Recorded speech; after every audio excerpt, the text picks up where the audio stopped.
वक्रतुंड महाकाय सूर्यकोटि समप्रभ निर्विघ्नं कुरु मे देव सर्वकार्येषु सर्वदा। नमस्कार, मैं काबरी कुमारी, सहायक प्राध्यापक साहित्य, जूथालाल संस्कृत महाविद्यालय, मझौलिया, पश्चिम चंपारण।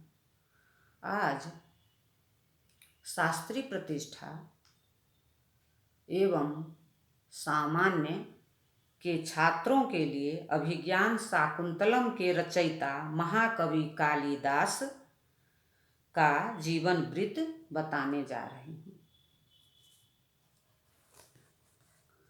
स विश्वबंधो महतां कवीनां गुरुर्मनीषी कवि कालिदास। यत् काव्य पीयूष रस प्रवाह स्वादामितानंदमयो हि लोकः। कवि कलाधर कविवर कालिदास भारतीय साहित्य की सर्वश्रेष्ठ विभूति हैं तथा प्राचीन भारतीय इतिहास के प्रतिनिधि कवि हैं। इनकी कृतियों में हमारी संस्कृति के प्राण तत्व सुरक्षित हैं। वस्तुतः भारतीय दार्शनिक मनीषियों ने सत्यम शिवम सुंदरम के अनुसंधान में जो बहुमूल्य मणिरत्न प्राप्त किए हैं, वे सभी कालिदास की रचनाओं में सन्निविष्ट हैं। भारतीय संस्कृति ने जिन मूल्यों को अपनी साधना एवं अनुभव के आलोक में प्रतिष्ठित किया है, उनकी मंजुल व्यंजना इनके काव्यों में रक्षित है। संस्कृत साहित्य के परिचित कौन सा ऐसा व्यक्ति होगा जिसने इसका नाम न सुना हो, जिस कालिदास के अभिज्ञान शाकुंतल नाटक ने उनकी कीर्ति कौमुदी को विश्वव्यापी एवं विश्वव्यापी एवं अमर बना दिया है, और जिनकी कविता कामिनी की माधुरी पर मुग्ध होकर विदेशी विद्वान भी आश्चर्यचकित हैं। उस कालिदास का नाम कौन नहीं जानता है। न केवल भारतवर्ष में ही अपितु सारे संसार के सर्वश्रेष्ठ कवियों में कालिदास का सर्वोच्च एवं प्रमुख स्थान माना गया है। विश्व की किसी भी भाषा का कोई भी कवि अभी तक कालिदास की बराबरी नहीं कर पाया है। इनके अभिज्ञान शाकुंतल नाटक की नाट्य कला पर मुग्ध होकर एक जर्मन आलोचक ने ठीक ही कहा है कि अंग्रेजी नाटककार शेक्सपियर की तुलना कालिदास से करना अपनी अज्ञता का परिचय देना है, क्योंकि यदि शेक्सपियर के सारे नाटक एक तरफ रख दिए जाए और कालिदास का एक ही नाटक अभिज्ञान शाकुंतल दूसरे तरफ रख दिया जाए, तब भी शेक्सपियर के सारे नाटक कालिदास के एक नाटक अभिज्ञान शाकुंतल की बराबरी नहीं कर सकते हैं।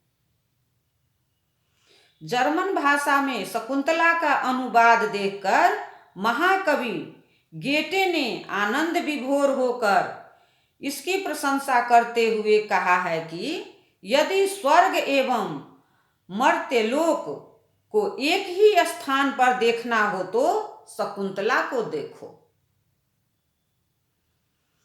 इनकी सर्वातिशायिनी अद्भुत विलक्षण प्रतिभा ने सारे विश्व को आश्चर्यचकित कर दिया है। आपके काव्यों में नाट्य कला की सुंदरता, महाकाव्य की वर्णन शैली, गीति काव्य के सरस हृदयोद्गार को पढ़कर किस सहृदय का हृदय गदगद नहीं हो उठता है। काव्य नाटक गीति जिस दिशा में देखा जाए उसी दिशा में इनकी अद्भुत प्रतिभा ने एक नई कल्पना को प्रश्रय देकर संस्कृत साहित्य के स्तर को ऊंचा कर दिया है।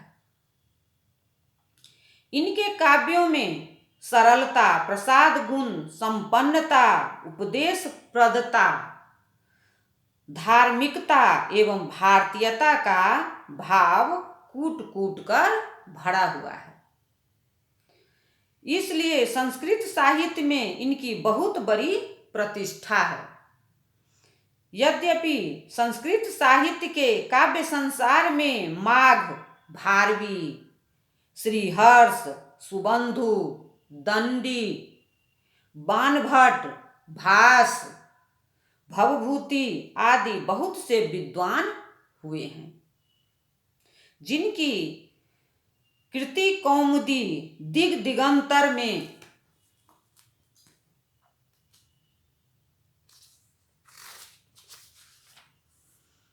व्याप्त है एवं जिनकी विलक्षणा कविता प्रलय पर्यंत सहृदयों के सरस हृदय को नवीन ज्योति प्रदान करती रहेगी। तथापि इनमें जैसी अद्भुत कल्पना की छटा तथा काव्य कला दिख पड़ती है, वैसी अन्य कवियों में नहीं। कालिदास के ग्रंथों को देखकर निसंकोच कहना पड़ता है कि ये कवियों में शिरोमणि है। इनकी कविता की प्रशंसा करते हुए एक आलोचक ने ठीक ही कहा है, महिषंगदधि सरकरं पयः, कालिदास कविता नवम वयः, शारदेन्दुर बला च कोमला, स्वर्गशेष भूप भंजते जना।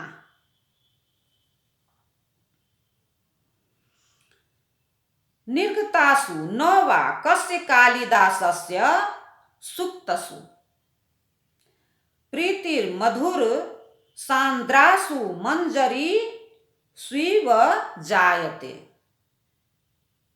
संस्कृत साहित्य में कालिदास के काव्यों में रस, माधुर्य, कोमल भाव और साभिप्राय वर्णन अद्वितीय है।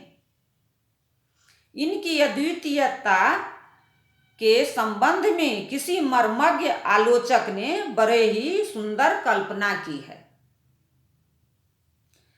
पुरा कवीनां गणना प्रसंगे कनिष्ठिकाधिष्ठित कालिदास, अद्यापि ततुल्य कवेर भावादनामिका सार्थवती बभूव। किसी समय जब श्रेष्ठ कवियों की गणना होने लगी, तब सबसे पहले कालिदास को सर्वप्रथम स्थान देकर उनका नाम कनिष्ठ अंगुली पर रखा गया। बाद यह विचार उपस्थित हुआ कि द्वितीय स्थान किस कवि को दिया जाए, पर कालिदास जैसे विलक्षण प्रतिभा संपन्न कवि के न रहने के कारण दूसरी अंगुली अनामिका पर किसी कवि का नाम पड़ा ही नहीं। इसलिए अनामिका जिस पर किसी का नाम न पड़े, अनामिका का मतलब है जिस पर किसी का नाम न पड़े, अनामिका का नाम सार्थक हो गया, अर्थात यह बिना नाम की ही रह गई। गणना की सर्वानुभूत पद्धति यह है कि कुछ गिनते समय सबसे पहले कनिष्ठ मतलब छोटा, अंगुली पर ही अंगुष्ठ को रखते हैं, बाद अनामिका, मध्यमा तथा तर्जनी पर। विश्वविख्यात गीति काव्य के रचयिता पीयूषवर्षी कवि जयदेव ने तो कालिदास को कविता कामिनी का विलास मानते हुए इन्हें कवि कुलगुरु की उपाधि से विभूषित किया है। कालिदास की कमनीय कलेवर कविता विश्व के किस सहृदय हृदय को आनंद मग्न नहीं कर देती। महाकवि कालिदास हमारे राष्ट्रीय कवि थे तथा भारतीय संस्कृति के प्रमुख परिपोषक थे। भारत की संस्कृति इनकी काव्य वाणी में बोलती है और इनके नाटकों में अपना मनोरम रूप दिखाकर मानव मात्र के हृदय का मनोरंजन करती है। कालिदास ने अपने काव्य चमत्कार से समस्त संसार में ख्याति प्राप्त की है।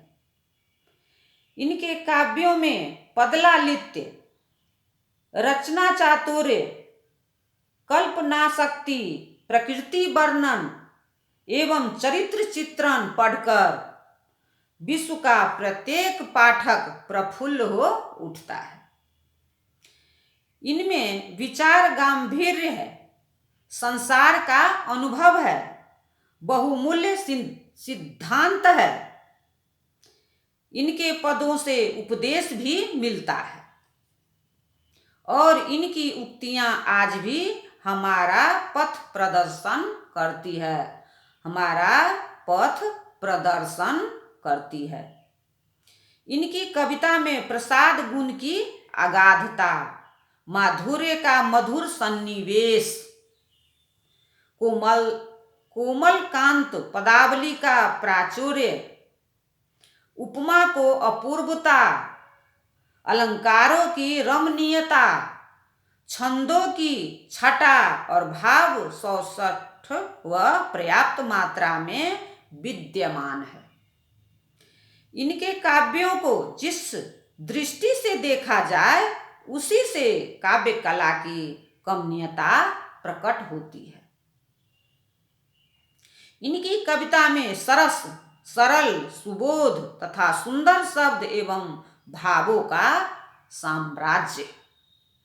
सहृदयों की तो बात ही क्या है, साधारण मनुष्यों के मन को भी मुग्ध कर देता है। व्यंग्यार्थ प्रतिपादन की विलक्षण शैली, रस प्रकर्ष का प्रकाशन, विस्तृत विषय का थोड़े में वर्णन, वर्ण विषय को सुंदर क्रम में रखकर रोचक बनाना, स्वाभाविक भाव के द्वारा लोकोत्तरानंद प्रदान का ढंग आदि कालिदास की कविता के विशेष गुण है। कालिदास संस्कृत साहित्य के अद्वितीय महाकवि हैं। इनकी कविता की मधुरिमा के सामने अन्य कवियों की कविता फीकी पड़ जाती है। आपने जैसा मानव हृदय के सूक्ष्म भावों का निरीक्षण किया है वैसा अन्य कवियों ने नहीं। कालिदास अनंतर तथा बाह्य दोनों जगत के सूक्ष्म निरीक्षक महाकवि हैं। कालिदास ने अपने जीवन के संबंध में अपने ग्रंथों में कहीं भी कुछ नहीं लिखा है, किंतु प्राचीन विचार परंपरा के अनुयायी विद्वत समाज में यह किंवदंती प्रसिद्ध है कि कालिदास उज्जैनी के राजा महाराज विक्रमादित्य की सभा के नवरत्नों में एक महारत्न थे। ये ब्राह्मण बालक हैं। जब 5-6 मास के थे तब माँ बाप चल बसे और बालक अनाथ हो गया। संयोगवश उस पर एक ग्वाले की दृष्टि पड़ी। वह उस मातृ पितृ विहीन बालक को अपने घर ले जाकर पाल पोस कर बढ़ाया। बचपन में इन्होंने कुछ भी नहीं पढ़ा लिखा था। एक स्त्री के कारण इन्होंने अनमोल विद्या रत्न प्राप्त हुआ। इसकी कथा इस प्रकार प्रसिद्ध है। महाराज सदानंद की पुत्री विद्योत्मा बड़ी विदुषी और सुंदरी थी। उसको अपनी विद्या का बहुत बड़ा गर्व था। उसने यह प्रतिज्ञा की थी कि शास्त्रार्थ में मुझे जो हरा देगा उसी से मैं अपना विवाह करूंगी।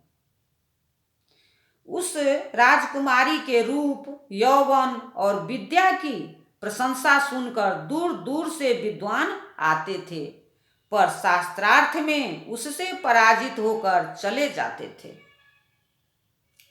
जब विद्वानों ने देखा कि यह राजकुमारी किसी प्रकार भी वश में नहीं आती है, सबको हरा देती है, तब उसकी विद्वता से लज्जित होकर सभी ने राय की कि किसी ढंग से इसका विवाह ऐसे महामूर्ख से साथ करा दिया जाए जिससे वह जीवन भर अपने अहंकार पर पश्चाताप करती रहे।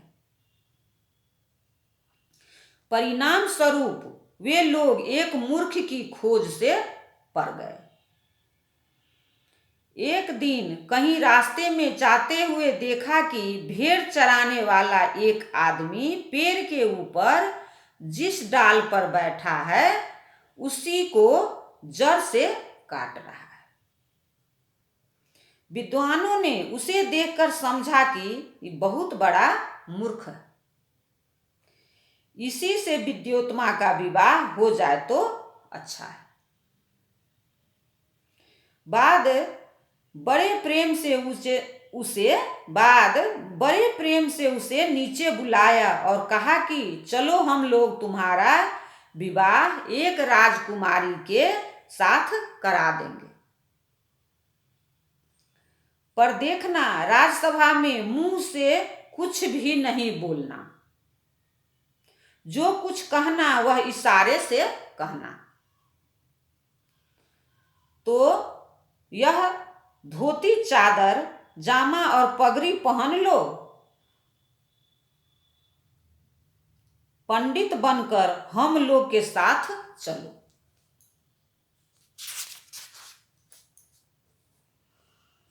तो तुम्हारा विवाह जरूर करा दिया जाएगा। इस प्रकार पंडितों की बात पर विश्वास कर वह मूर्ख पंडित बनकर राजसभा में पहुंच गया। पहले से ही उपस्थित विद्वानों ने उसका खूब सत्कार किया और उसे सबसे ऊंचा आसन पर बैठा दिया। बाद में विद्योत्मा से कहा कि ये बृहस्पति के समान काशी के दिग्गज विद्वान हैं, आपके साथ शास्त्रार्थ करने के लिए आए हुए हैं, किंतु इस समय ये तपस्या करने के कारण मौन व्रत लिए हुए हैं। शास्त्रार्थ में आपको जो कुछ कहना हो संकेत से कहिए। यह सुनकर राजकुमारी ने अपने मन से यह सोच कर कि ईश्वर एक है, एक अंगुली उठाई। इधर मूर्ख ने समझा कि यह अंगुली दिखाकर मेरी एक आंख फोड़ने का संकेत कर रही है, इसलिए उसकी दोनों आंखों को फोड़ने की अभिप्राय से अपनी 2 अंगुलियों को उठाया। इस पर विद्योत्मा के विरोधी उपस्थित विद्वानों ने इसका यह अर्थ लगाया कि यह संकेत कर रहे हैं कि आत्मा एक नहीं किंतु 2 हैं, एक जीवात्मा तथा दूसरा परमात्मा। विद्वानों के इस कुचक्र के परिणाम स्वरूप उस राजकुमारी को उससे हार मानकर पूर्व में की हुई प्रतिज्ञा के अनुसार अपना विवाह उस महामूर्ख ब्राह्मण कुमार के साथ कर लेना पड़ा। रात के समय एकांत में जब दोनों का मिलन हुआ तब एक किसी तरफ से एक ऊंट चिल्ला उठा। राजकुमारी ने पूछा कि कौन शोर मचा रहा है। इस पर उस मूर्ख ने उत्तर दिया कि उठ चिल्लाता है। राजकुमारी ने चौंक कर फिर पूछा कि कैसा शोर है।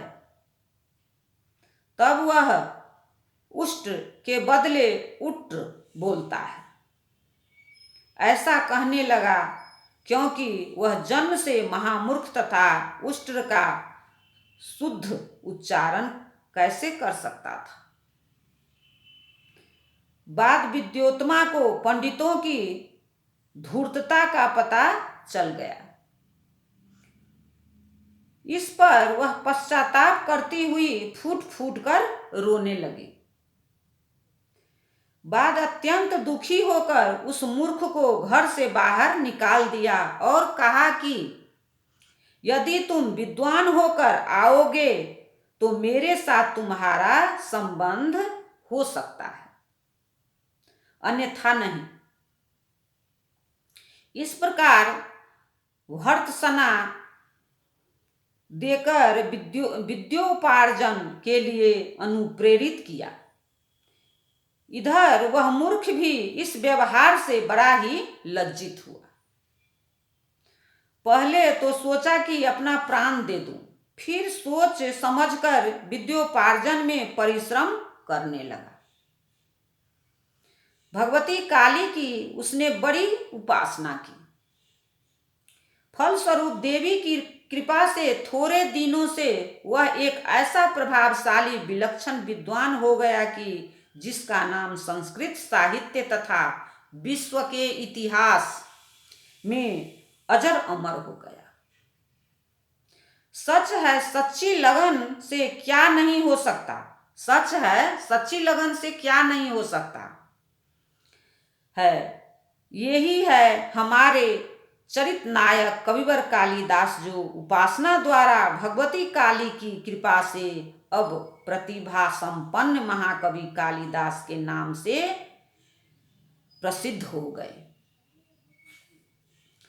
जब वे कवि होकर अपने घर राजकन्या के पास लौटे तब घर का दरवाजा बंद था।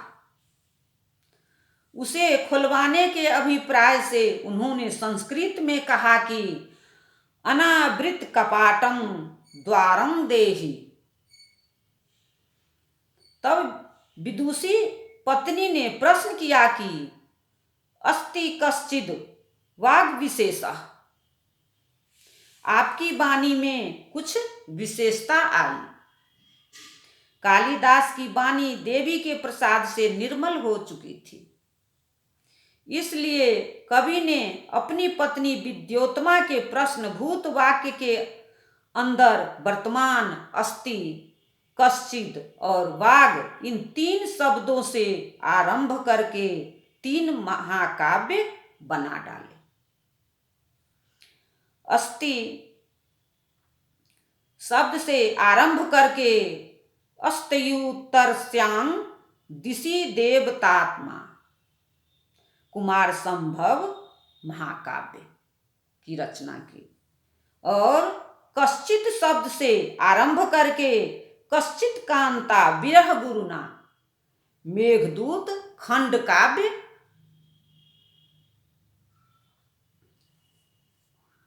और वाग शब्द से आरंभ करके वागार्थाविव संपृक्त रघुवंश महाकाव्य की रचना की। बाद विद्योत्मा को इस प्रकार पति को एक प्रतिभा संपन्न महाकवि के रूप में पाकर जैसा आनंद का अनुभव हुआ होगा वह लिखने के बाहर। सुंदरी नारी मनुष्य के जीवन प्रवाह में मोड़ देकर सुधार सकती है, इसमें कोई संदेह नहीं। तुलसीदास नारी की भर्त्सना से ही भक्त शिरोमणि बन गए। इसी प्रकार कालिदास और विक्रमादित्य तथा कालिदास और भोज के संबंध में भी कई किंवदंतियां विद्वत समाज में प्रसिद्ध है, जिन्हें यहाँ लिखकर भूमिका का कलेवर बढ़ाना उचित नहीं। कालिदास कब हुए, कहाँ हुए, किस वंश में हुए और उन्होंने कितने ग्रंथ बनाए, इत्यादि प्रश्नों का अभी तक ठीक ठीक निर्णय नहीं हो पाया है, क्योंकि उन्होंने अपने संबंध में अपने ग्रंथों के अंदर कहीं कुछ भी नहीं लिखा है। फिर भी विद्वानों ने उनके ग्रंथों के आधार पर अब तक जो कल्पनाएं की है उसी के आधार पर बराबर ही विचार होता आ रहा है। धन्यवाद।